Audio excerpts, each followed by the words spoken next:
প্রধান বক্তার আগমন, লাল গোলাপ স্বাগতম।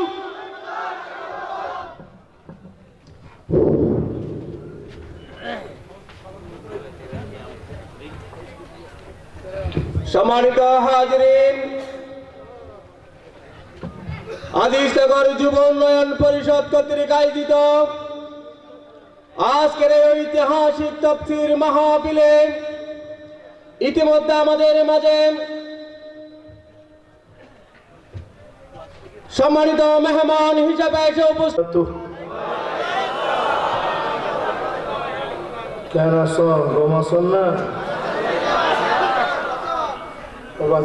লাগে,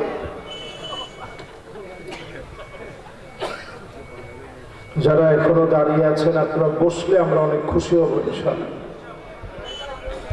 আর যদি অসুবিধা নেই, শীতের মধ্যে দাঁড়ায় থেকে আওয়াজ শুনলে ভালো লাগে, তারপর দাঁড়ায় দাঁড়ায় শুনেন, কোনো অসুবিধা নেই। ইন্নাল হামদালিল্লাহ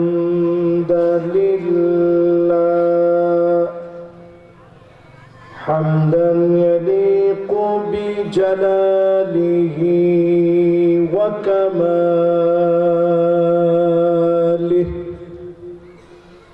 সুবহানাহু ওয়া তাআলা লাহুল হামদু ফিল উলা ওয়াল আখিরা ওয়া হুয়া আলা কুল্লি শাইইন কাদির।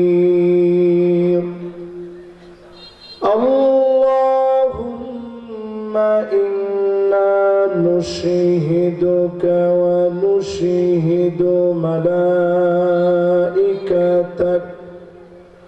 وحملة عرشك وجميع خلقك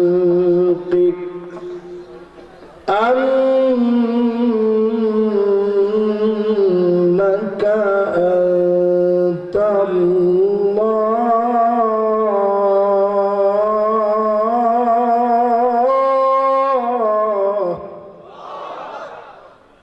لا إله إلا أنت فهو الواحد الأحد الفرد الصمد الذي لم يلد ولم يولد ولم يكن له كفوا أحد.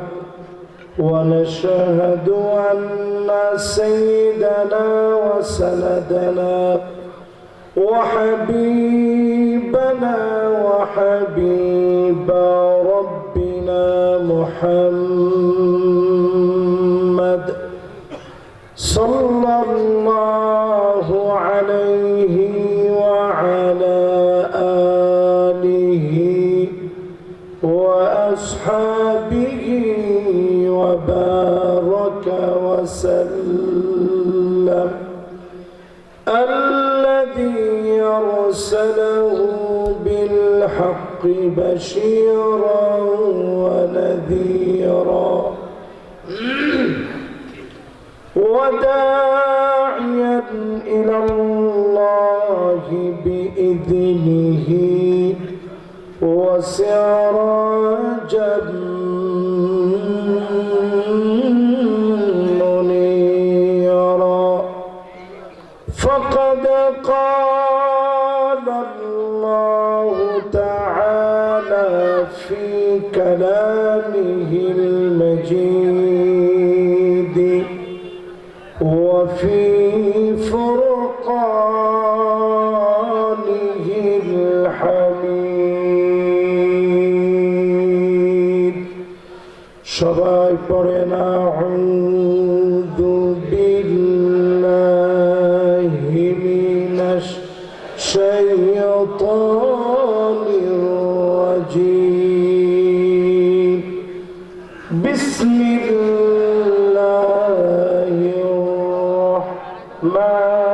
রাহমানির রাহিম وأن احكم بينهم بما أنزل الله ولا تتبع أهواءهم واحذرهم أن يفتنوك عن بعض ما أنزل الله إليك فإن تولوا فاعلم أنما يريد الله أن يصيبهم ببعض ذنوبهم وإن كثيرا من الناس لفاسقون أفحكم الجاهلية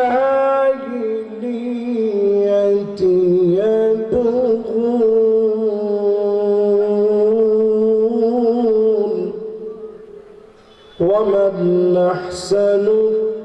ومن أحسن من الله حكما لقوم يوقنون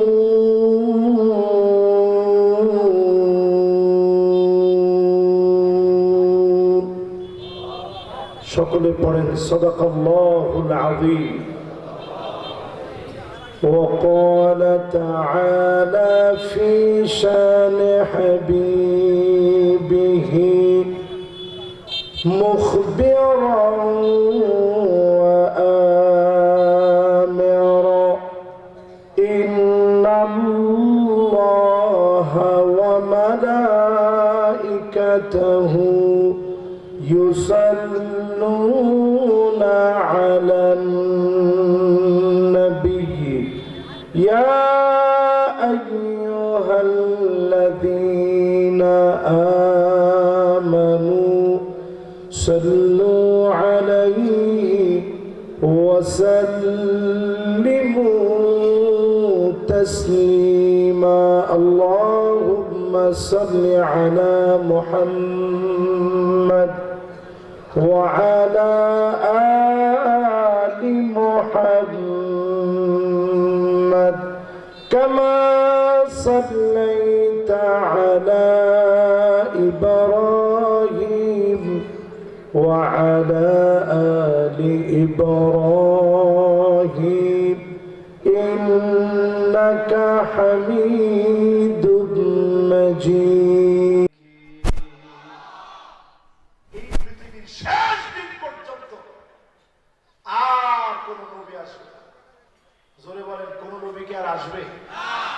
বলেন আসবে আর কোন নবী কিংবা রাসূল আসবে না ঈসা আলাইহিস সালাম চতুর্থ আকাশ থেকে আসবেন দুইজন ফেরেশতার ডানার ভিতরে বর করে দুই টুকরা কাপড় পরে ইহরামের কাপড়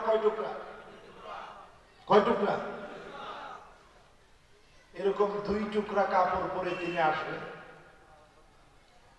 দাড়ি থেকে টপ টপ করে পানিগুলো ঝরে ঝরে পড়তেছে কোন মসজিদে আসবে মানারাতুল বাইদা ফিলিস্তিনে লাগে দামেস্ক বলেন কোন মসজিদ সবাই বলেন সিরিয়া পুরোপুরি প্রস্তুতি নিচ্ছে ঈসা আলাইহিস সালাম আসার আগে যা যা করা দরকার সব তারা করতেছে মসজিদ উমাবি মানারতুল বাইদা, অনেকগুলা সাদা সাদা গম্বুজওয়ালা মসজিদ। এই মসজিদে ঈসা আলাইহিস সালাম নামবেন, দুজন ফেরেশতার ডানার মধ্যে ভর দিয়ে তিনি নামবেন। ঈসা আলাইহিস সালাতু ওয়াস সালাম নেমে তিনি নামাজ আদায় করবেন, ইমাম বানাবেন ইমাম মাহদী আলাইহিস সালামকে, তিনি ওনার ইক্তেদা করবেন। সালাম ফিরা দেখবেন চতুর্দিকে দাজ্জালের বাহিনী দাঁড়ায় আছে। লবণ পানির ভিতরে ছেড়ে দিলে লবণ যেমনি করে গলে যায়, দাজ্জালের বাহিনী এমনি করে গলে যাবে। আবার দিন আসবে মুসলমানের, ইল্লা খালাহুল্লাহু কালিমাতাল ইসলাম, রন্ধ্রে রন্ধ্রে পতাকা উড়বে, আক্কা দিতে পারবা না, পারবা না, পারবা না। সেই সময়টা আসতেছে ইনশাআল্লাহ। খেলাফত ছাড়া ওই সময় সম্ভব, জোরে বলেন সম্ভব। তাহলে এক নাম্বার, এই পৃথিবীতে শাসন আসবে নবুয়তের শাসন। জোরে বলেন কিসে? ঈসা আলাইহিস সালাম কি নবী হিসেবে আসবে না উম্মত হিসেবে? আর কেউ নবী হিসেবে আসবে না। এরপরে নবীজি বলেন সুম্মা তাকুনু খিলাফাতান আলা মিনহাজিন নবুওয়া মা শাআল্লাহ, যতদিন আল্লাহ চাবেন নবীজির পরে খিলাফতকে প্রতিষ্ঠা করবেন। নবীর দেখানো পথ অনুযায়ী খিলাফত জমিনে চলবে। 32 বছর 6 মাস ধরে এই জমিনের ভিতরে খিলাফত চলেছে মুসলমানদের শাসন দিয়ে। সাহাবীরা সারা দুনিয়াকে স্মরণীয় করে রেখেছে, ঠিক কিনা বলেন? নবীজির শাসন, কোরআন সুন্নাহ শাসন সাহাবায়ে কেরাম দেখিয়েছে খিলাফতের মধ্য দিয়ে। 32 বছর 6 মাসে 1 টাকার দুর্নীতি, মাইকেল এইশান, পিকে হিট্রি সহ কোন ইহুদিও বলতে পারে নাই যে একজন সাহাবী আবু বকর, ওমর, উসমান, আলী রাদিয়াল্লাহু আনহুম ওয়া আরদাহুম ক্ষমতা চালাইতে গিয়ে দুর্নীতি করছে, এমন একটা কথা ইতিহাসের কোন নরপিশাচ আজ পর্যন্ত প্রমাণ করতে পারে নাই, ঠিক কিনা বলেন? কত বছর? 36 বছর। সবাই বলেন, আওয়াজ করে বলেন। 32 বছর 6 মাস ধরে সাহাবায়ে কেরাম চালাইলেন, সারা দুনিয়া দেখছে। একটা দুর্নীতি পৃথিবীর সব মানুষ মিলে প্রমাণ করতে পারে নাই। এত সুন্দর করে রাষ্ট্রটা পরিচালিত হয়েছে, জোরে কোন আল্লাহু আকবার। সাহাবায়ে কেরামের অবদান শুনেন। আবু বকর রাদিয়াল্লাহু তাআলা আনহু যখন খলিফা হলেন, তিনি কেঁদে কেঁদে খুতবা দিলেন, ইন্নী উল্লিতু আলাইকুম ওয়া লাস্তু বিখাইরিকুম, আমি তোমাদের নেতা নির্বাচিত হয়েছি, তোমাদের চাইতে সেরা হতে পারি নাই, নেতা হয়েছি, ভুল করলে শুধরে দিবা। এমন নেতাদের কারণে পৃথিবীতে মুসলমানদের খেলাফতের শাসনকে যিনি স্মরণীয় বানায় দিয়েছেন তিনি কে? হযরত আবু বকর যখন খলিফা, উনি কোথায় যেন চলে যান। হযরত ওমর একদিন পিছু নিলেন, আজ দেখা লাগবে কোন দিকে চলে যান। দেখে কাদের ভিতরে বস্তা নিয়ে হযরত আবু বকর কোথায় যেন চলে যাচ্ছে। তিনি আর দেরি করেন, পিছু নিলেন। আজকে পিছু নিয়ে দেখা লাগবে কোথায় যাচ্ছে হযরত আবু বকর। গাছের পিছনে লুকায় পড়লেন হযরত ওমর। জীর্ণ শীর্ণ উঠল হযরত আবু বকর। খানিকটা সময় পরে বের হয়ে আসলেন, বুঝতে বাকি নেই তিনি খানিকটা সময় ঘরের মধ্যে কষ্ট করে সময় কাটা আসলেন। যখন আবু বকর চলে গেলেন, হযরত ওমর গিয়ে দরজায় নক করলেন। দরজা খুলে দিছে একজন বৃদ্ধা অন্ধ মহিলা, একদিকে খুনখুনে বুড়া, অন্যদিকে অন্ধ মহিলা। দরজা খুলে দিছে। হযরত ওমর বলেন, আপনি কি তার চেনেন? একটু আগে যিনি আপনার ঘরে ঢুকেছে তারিখে আপনি চেনেন? বৃদ্ধা মহিলা বলল, আমি তার নাম জানি না, কোথা থেকে আসে জানি না, কিন্তু আমাদের খলিফা যদি এই ব্যক্তির মতো হতো, বস্তা কাঁদিয়ে নিয়ে আমার ঘরের ভিতরে এসে খাবার দিয়ে যান, আমার জন্য কষ্ট করে খাবার আনে। হযরত ওমর যখন কথাগুলা শুনলেন, আকাশের দিকে তাকায়া ছোট্ট বাচ্চাদের মতো ফুপা ফুপা কান্না শুরু করলেন।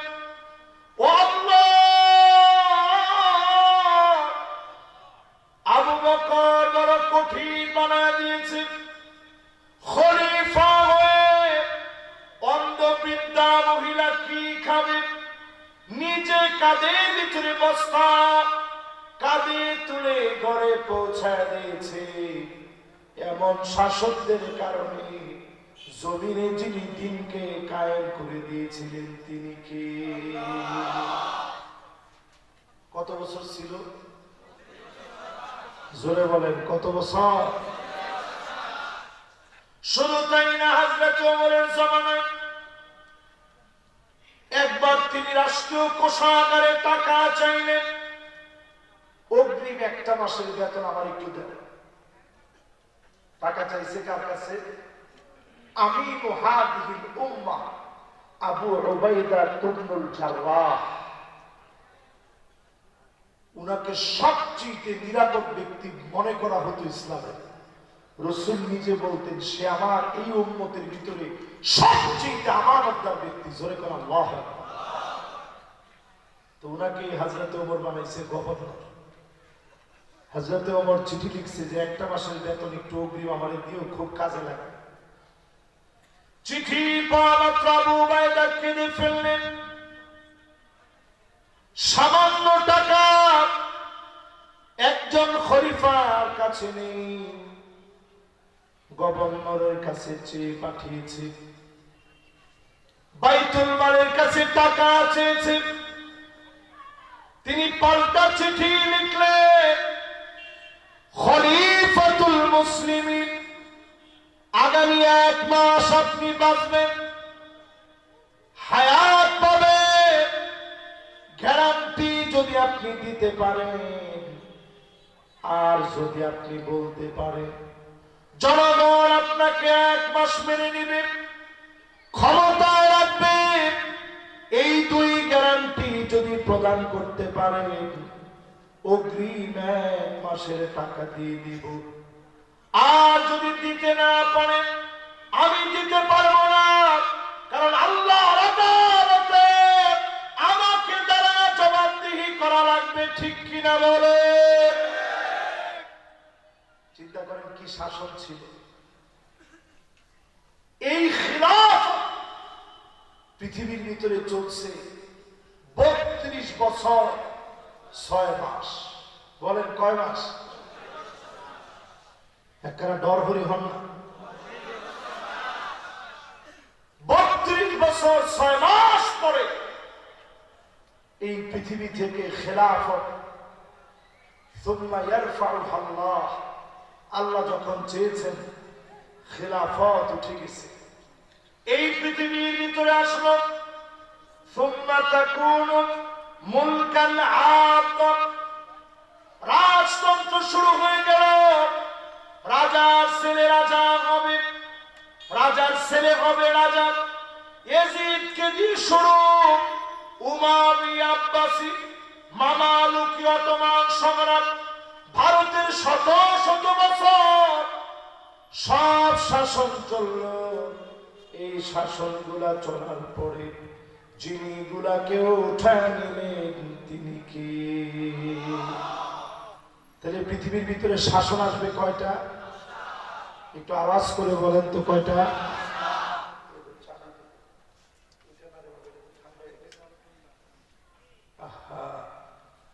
যেদিন ঝামেলা হবে ওইদিন সব দিকে ঝামেলা।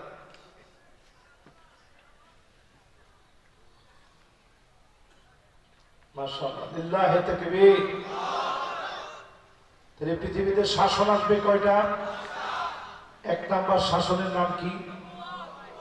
নবুয়ত। নবুয়তের পরে শাসনের নাম কি? খেলাফত। উঠা যাবে না কিন্তু। হায় রে, আমরা বক্তারা এরপরেও বুঝি না, দেখছেন? মাশাআল্লাহ, লিল্লাহি তাকবীর। তাহলে এক নাম্বার শাসনের নাম কি? নবুয়তের পরে শাসনের নাম কি? খেলাফতের পরে শাসনের নাম কি? রাজতন্ত্র। 1000 বছর ধরে রাজতন্ত্র চলল এই জমিনের ভিতরে। 1000 বছর ধরে রাজতন্ত্র চলল। এই রাজতন্ত্রকেও যিনি উঠায় দিলেন তিনি কে? এবার 4 নাম্বার শাসনটা শুনে কষ্ট মনে একটু বেশি হয়ে গেছে। মাশাআল্লাহ, একেবারে কষ্ট বেশি হইলেও আমরা মোটামুটি মনোযোগী আছি। সবাই না হলেও কিছু লোক তো মনোযোগ নিয়ে শুনতেছি। তার মানে বোঝা যায় মাঝে মাঝে সুর না দিলেও আপনারা অনেকে শুনবেন। এবার বলেন তো দেখি কয় নাম্বার শাসন? জোরে একটু আওয়াজ করে বলেন, কয় নাম্বার? ثم تكون ملكا جبريا। স্বৈরা শাসক রাজবে, জুলুম নির্যাতন নিপীড়ন করবে, আলেমদেরকে জেলে রাখবে, কোরআন প্রেমিকদেরকে মারবে, জাতির শ্রেষ্ঠ সন্তানদেরকে অপদস্থ লাঞ্ছিত করে ফাঁসির মঞ্চে যারা ঝুলাবে এরা জালেম। এদেরকে যিনি টুকরা টুকরা করে দিবেন তিনি কে? এ ওয়াদা কার? নবীজি জানায় দিলেন এইরকম জালেমরা আসবে যারা অত্যাচার আর জুলুম করবে। আল্লাহ এদেরকে উঠায় নিবে। জালেমরা যখন উঠে যাবে পালায় যেতে বাধ্য হবে, সঙ্গে কিছু নিতে পারবে না, ভাত পর্যন্ত খেয়ে যেতে পারবে না। ঠিক কিনা বলে? এজন্য আজকের এই মাহফিল থেকে আমরা হুঁশিয়ার করে দিতে চাই, যতজন আজকের এই মাহফিল শুনছেন, নবীজি বলছে জালেমরা শোনো, স্বৈরা শাসন আসবে, আলেমদেরকে মামলা হামলা করবে, হাতের ভিতরে হ্যান্ডকাফ পরাবে, পায়ের ভিতরে বেড়ি লাগাবে, নানাভাবে মিথ্যা মামলা দিবে, আলেমদেরকে নিঃশেষ করতে পারে নাই, পারবে না। জালেমরা শেষ হয়ে যাবে, নিঃশেষ হয়ে যাবে, চিহ্নগুলো উঠে যাবে, টিকবে না, টিকবে না, টিকবে না।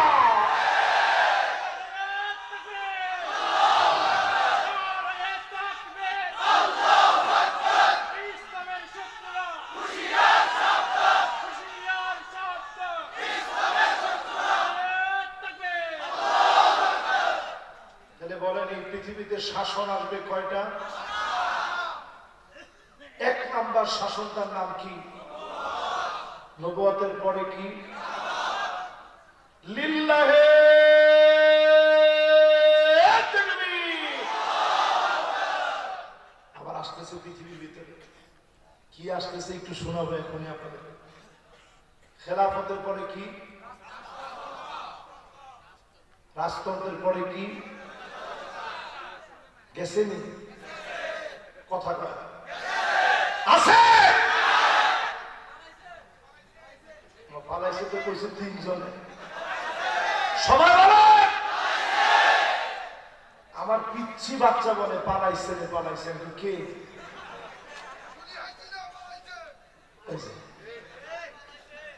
আমি আর নামটা মুখে নিলাম না, ইতেরা বাজে আরে সিম্পল তো এই ডর আর ভিতরে আছে না? সেদিন আছে? আল্লাহর হাবিব পরিষ্কার ভাবে জানায় দিলেন, সুম্মা তাকুনু খিলাফাতান আলা মিনহাজি নবুওয়াতি, আমার সময় আসবে 54 বছরের সব জুলুমের অবসান হবে, সব দেখা শেষ, সামনে হবে আল কোরআনের বাংলাদেশ। রাজি আছেন? জোরে বলেন রাজি আছেন?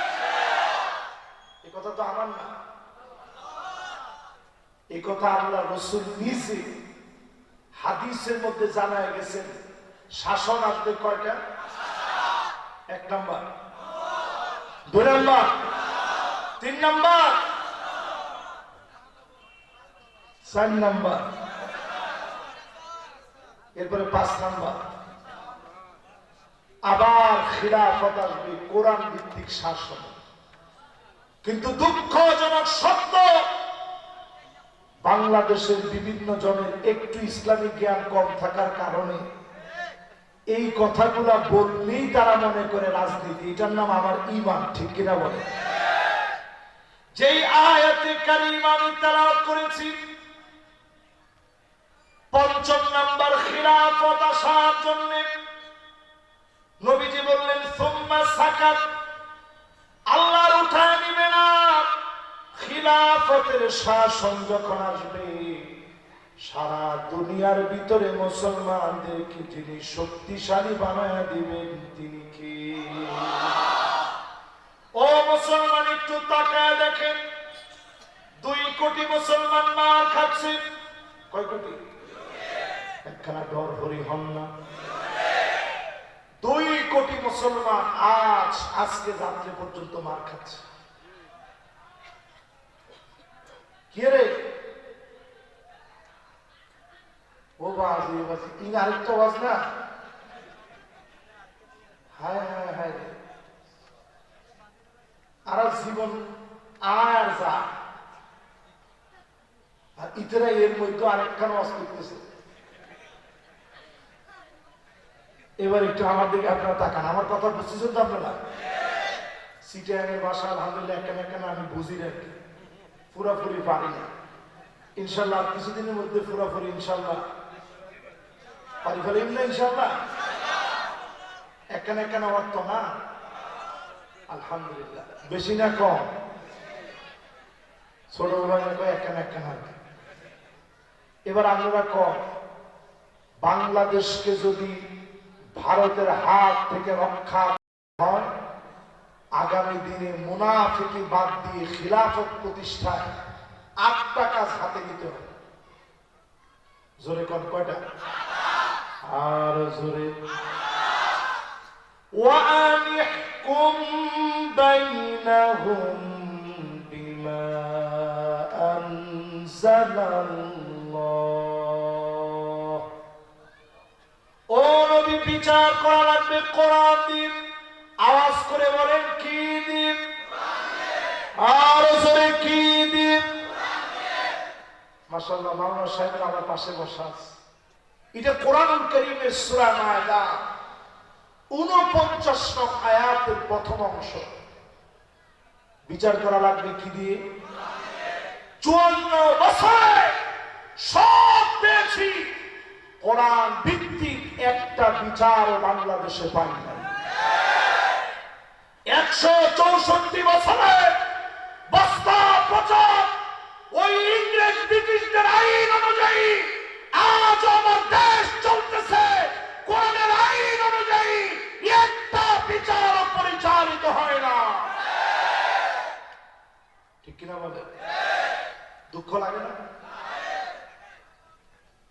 এই দুঃখ যদি মুছতে হয়, ছোট ছোট বাচ্চারা স্লোগান দিয়েছে, উই ওয়ান্ট জাস্টিস। ইনজাস্টিস আমরা চাই না, ন্যায় বিচার চাই, বৈষম্যের বিচার চাই না। জমিনে যদি খিলাফত কায়েম করতে হয়, বিচার লাগবে কোরআন দিয়ে বিচার। জোরে কোন কি দিয়ে বিচার? এই জন্যই দেখবেন গরম বাদ দিলে যেমন বিড়াল বেজা, গরম বাদ দিলে কে বেজা? আর হক কথা বললে আহাম্মক বেজা। আহাম্মক ছিলাম না? হক কথা বললে আহাম্মক বেজার হয়, গরম ভাব দিলে যেমন বিড়াল বেজার হয়। আজকের মাহফিল থেকে পরিষ্কার বলি, যদি বাঁচতে হয় কোরআনের বিচার লাগবেই, না হলে গৃহযুদ্ধ শুরু হয়ে যাবে। ঠিক কিনা বলেন? টের পাইতেছেন না তো? টের না হওয়ার কারণে ইতেরা আজকে এক কথা কালকে আরেক কথা করে। 2 নম্বর আল্লাহ রাব্বুল আলামিন বলেন, ওয়ালা তাত্তাবি আহওয়াহুম, মন গড়া কোনো বিচার চলবে না। আওয়াজ করে বলেন, কি গড়া? আর জোরে কি গড়া? আমাদের প্রিয় আল্লামা দেলোয়ার হোসেন সাইদি রহমতুল্লাহ আলাইহি 50 বছরের উপরে এই মাটির মধ্যে তাফসীর করলেন। উনাকে যারা রাজাকার বলেছে, দিনের পর দিন জেল খাটিয়েছ, তোমাদের নাম নিশানা নাই, প্রিয় আল্লামার নাম তোমরা মুছে দিতে পারো না। ঠিক কিনা বলে? যেতে প্রিয় আল্লামার নামে মৃত্যুদণ্ড দিয়েছিল মালিক কেনা ও বাজির ইটের মতো এরকম একটা নিষ্পাপ মানুষ আর আসেন। এদের কি নিষ্পাপ চেহারা, কলা পাতার মধ্যে এবারে শুয়ে রেখে তো ডাইরেক্ট শুয়ে রেখে বালিশ ছাড়া, বালিশ টালিশ কিচ্ছু নেই, এবারে একবারে সহজে কলা পাতার মধ্যে শুয়ে রেখে তো। এরপরে সিলেটের লোক চিটাঙ্গের লোক তো একরকম। সিলেট আর চিটাঙ্গের মানুষ মেহমানদারিতে কমতি করে না, এবারে এমন মেহমানদারি দিছে আলহামদুলিল্লাহ। আর কি কি খাবি, খালি হাস্যটা বাকি রাখছে। এবার চিন্তা করেন মুসলমান, মন গড়া বিচারপতিদেরকে শোনায় দিতে চাই, আমার সুপ্রিম কোর্ট হাইকোর্টের ভিতরে বিচারপতি মানিককার অসহায় ছবি, কলা পাতায় ঝুলানো ছবি সব জায়গায় টানা দেওয়া দরকার। ঠিক কিনা বলেন? মাথাটাকে ব্লার করে দিই যাতে অন্তত ছবির গুণাটা না হয়, মাথার অংশটাকে ব্লার অন্ধকার করে দিই। নিষ্পাপ মানুষটাকে কলা পাতার ভিতরে শোয়া রাখছে, সুপ্রিম কোর্টের সব জায়গায় টানায় দিয়ে বিচারপতিদেরকে বোঝায় দেওয়া দরকার, মন গড়া বিচার আমরা চাই না। ঠিক কিনা বলেন? 3 নম্বরে প্রিয় ভাই আমার, 3 নম্বরে আজকে আমি যদি সিদ্ধান্ত নিই খিলাফত প্রতিষ্ঠা করব, ওয়াহদারুহুম আন ইয়াফতিনুকা আন বা'দি মা আনজালাল্লাহু ইলাইক। নবী সতর্ক থাকা লাগবে। জোরে কোন কি লাগবে? আরো জোরে বলে। 1 নম্বর বিচার লাগবে খেলাফত প্রতিষ্ঠায় কি দিয়ে? জোরে বলেন। 2 নম্বর মন গড়া কোনো বিচার চলবে। 3 নম্বর লাগবে সতর্ক হওয়া। ও মাশাআল্লাহ, আমরা তো সতর্ক আছি, একজন তো অসতর্ক গিয়ে ইত্তেফাকরা চলে যাবে আলাদা। মাশাআল্লাহ, 3 জন আবার চলে আসছে। লিল্লাহে তাকবীর। আচ্ছা বলেন 1 নম্বর কি লাগবে? কি দিয়ে বিচার? আচ্ছা, এটা কি আমার কথা না কোরআনের কথা? এখান থেকে উঠার সময় অনেকে আবার কইতে কইতে উঠছেন না যে বা খেলাফতের বিষয় দিয়ে তো পুরা উল্টা পাল্টা কথা বলতে। এই কথা উল্লাহ বলা যদি কেউ কোন ইমান থাকবো না, ডাইরেক্ট কোরআনের কথা। বিচার কি দিয়ে? 2 নাম্বার, মন গড়া কোন বিচার, জোরে কোন। 3 নাম্বার, সতর্ক থাকা লাগবে। কি থাকা লাগবে? সতর্ক থাকা লাগবে। এই জায়গাটা একটু আমি টাচ করতে চাই। বর্তমান বাংলাদেশে শকুনের দৃষ্টি পড়ছে চতুর্দিক থেকে। বিশ্বাস করেন মুসলমান, আজকে একটা ভিডিও দেখে আমি গানের ভিতরে আনমনা হয়ে গেছিলাম অনেকক্ষণ।